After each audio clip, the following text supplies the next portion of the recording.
Friends, इस video में हम देखने वाले हैं प्रोग्रामिंग में असाइनमेंट ऑपरेटर क्या होते हैं।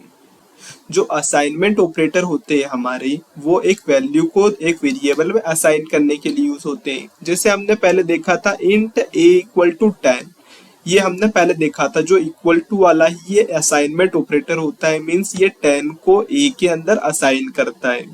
और ये हमारे बहुत सारे जो हमारे असाइनमेंट ऑपरेटर ये होते हैं, इन्हें भी हम देखते हैं।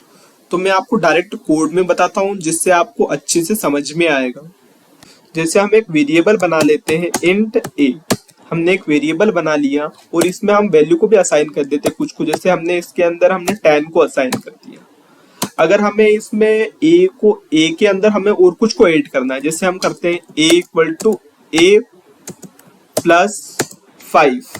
हम 5 को a के अंदर ऐड करना है, तो हम ऐसा लिखते हैं a equal to a plus 5, है ना। इसे हम प्रिंट भी करा लेते हैं, तो इसे हम प्रिंट कराते हैं तो हमारा आएगा a equal to %d backslash n comma, यहाँ पर हम आएगा a। इसे हम रन करते हैं तो हमें a इक्वल टू 15 हमारा प्रिंट हो जाएगा। a इक्वल टू हमारा 15 प्रिंट हो गया, क्योंकि हमने 10 में 5 को ऐड कर दिया, a में 5 को ऐड कर दिया। हम इस प्रकार से इसे लिख सकते हैं। ये तो हो गए हम नॉर्मल फॉर्म में इस प्रकार से करते हैं, बट एक असाइनमेंट ऑपरेटर होता है सी लैंग्वेज में, इस हमारे जो प्रॉब्लम है इसे सोल्व करने के लिए। प्लस इक्वल टू जो होता है हमारा प्लस इक्वल टू 5, जो हमें ए के अंदर ऐड करना है उसे हम लिखते हैं प्लस इक्वल टू 5। जो हमारा ये ऑपरेटर होता है, इसका जो मतलब होता है ये same a equal to a plus 5 होता है। Means a plus equal to 5 लिखो या a equal to a plus 5 लिखो, बात एक ही है। बट क्या होता है कि जो हम रनिंग टाइम होता है हमारी इन दोनों प्रोसेस में, वो अलग अलग होता है। जो ये हमारी ऊपर वाली प्रोसेस है ये ज्यादा समय लेती है। इस प्रोसेस जो नीचे वाला हमने ऑपरेटर लगा के हमें इसे सोल्व किया है, ये हमारे कम समय लेती है एग्जीक्यूशन होने में। वैसे जो फर्क है वो बहुत मिली नैनो सेकंड से भी कम का पड़ेगा। बट अगर जो हमारी जो ये कैलकुलेशन हम एक प्रोग्राम में 1000, 10,000, 1,00,000 बार करेंगे तो टाइम पर कुछ फर्क पड़ेगा 1-2 नैनो सेकंड का। वो हमें कॉम्पिटिटिव प्रोग्रामिंग में आगे काम आने वाला है। जो हमारा जो टाइम बचेगा वो हमें प्रोग्रामिंग में बहुत काम आने वाला है, क्योंकि हम चाहते हैं कि हमारा प्रोग्राम फास्ट एग्जीक्यूट हो। तो ये वाली जो स्टेटमेंट है फास्ट एग्जीक्यूट होती है एज कम्पेयर टू ये ऊपर वाली जो हमारी स्टेटमेंट है। इसे हम कमेंट करके रन करते हैं। जैसे हमें 15 आया था आंसर, अब हमारा आंसर क्या आता है देखते हैं। अब भी हमारा आंसर आया 15 आंसर आया, a इक्वल टू 15 आंसर आया। मीन्स जो ऊपर वाली वो नीचे वाली है, ये दोनों बात एक ही है इसमें। ऐसा ही हम अगर हम करना चाहे तो हम इसे डिवाइड के लिए भी कर सकते हैं। जैसे अगर हम डिवाइड करना है, a को डिवाइड करना है किसी नंबर से, एक और वेरिएबल बना लेते हैं इंट b इक्वल टू हम 25 ले लेते हैं। और अगर हमें b को डिवाइड करना है 5 से, b हमें 5 से डिवाइड करना है, हम b को प्रिंट भी करा लेते हैं।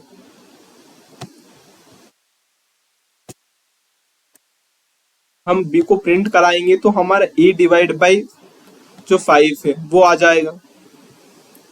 ये आ गया हमारे b इक्वल टू 5। अगर हम b को 5 से डिवाइड करेंगे तो हमें आंसर 5 मिलेगा। तो ये मिल चुका है हमें। इसी को हम लिख सकते हैं b equal to divide equal to 5। इस प्रकार से हम इसे लिख सकते हैं। तो ये स्टेटमेंट भी हमारी फास्ट एग्जीक्यूट होगी एज कम्पेयर टू ये स्टेटमेंट। ये दिखने में थोड़ी सी हमें इजी भी लग रही होगी, वैसे आप इससे ऊपर वाली स्टेटमेंट से अभी ज्यादा फेमिलियर हो, बट ये जो नीचे वाली स्टेटमेंट है ये बहुत सिंपल है। और ये आपको आगे आप प्रोग्राम लिखेंगे जिससे आपका प्रोग्राम की रीडेबिलिटी बढ़ जाएगी। आप ज्यादा प्रिफर करना ये वाली नीचे वाली स्टेटमेंट को लिखना, है ना। तो हमारे जो असाइनमेंट ऑपरेटर वो देख लेते हैं। जैसे अगर हमने लिखा plus equal to a plus equal to b, हमने ऐसा लिखा तो इसका मतलब है a equal to a plus B. इसका सेम मतलब है a equal to a plus B.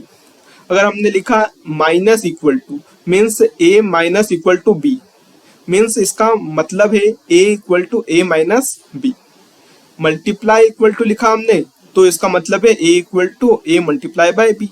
Means क्या होगा, हम जो ऑपरेशन कर रहे हैं, जो हमारा एक ऑपरेंड तो फिक्स है, एक ऑपरेंड तो फिक्स है, जो हमारा एक ऑपरेंड है वो हमेशा फिक्स है। मीन्स हम यहाँ पर जो कैलकुलेशन कर रहे हैं, मीन्स यहाँ पर एक ऑपरेंड तो फिक्स है, ये हमारा बी होने वाला, हमें केवल सेकंड ऑपरेंड की जरूरत है। तो हम इसे लिख सकते हैं, जो हमारा पहला ऑपरेंड तो ये तो ये यहाँ से ले लो, और जो सेकंड ऑपरेंड है वो यहाँ से ले लो। मीन्स क्या करो, ये इक्वल टू का अगर हम साइन हटा दें तो आप पहले इसे कैलकुलेट कर लो और बी में असाइन कर लो। तो असाइनमेंट के लिए हमने ये लगा दिए, बी को डिवाइड कर दो और फिर उसमें असाइन कर दो, बी को 5 से डिवाइड कर दो और उसमें असाइन कर दो। बात ये है। उसी प्रकार से हम मल्टीप्लाई और उनका भी देख लेते हैं एक बार। इंट हम सी बनाते हैं, सी में अगर हम 30 को स्टोर कराते हैं, है ना, और अगर हम सी मल्टीप्लाई इक्वल टू अगर हम यहाँ पर 10 कर देते हैं तो क्या होगा, सी के अंदर हमारा 10 से मल्टीप्लाई हो जाएगा पहले और उसके बाद उसमें असाइन हो जाएगा। मीन्स 3 का मल्टीप्लाई 10 से होगा तो 300 और 300 उसके बाद उसके अंदर असाइन हो जाएगा। तो इसे भी हम प्रिंट कराते हैं।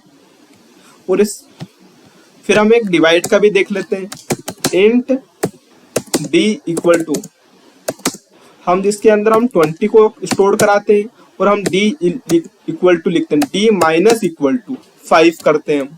तो क्या होगा, जो हमारा पहले होगा वो हो जाएगा, डी में से 5 को सब्ट्रैक्ट कर देंगे फिर उसके अंदर ऐड कर देंगे। तो इन दोनों चीजों को हम प्रिंट भी करा लेते हैं।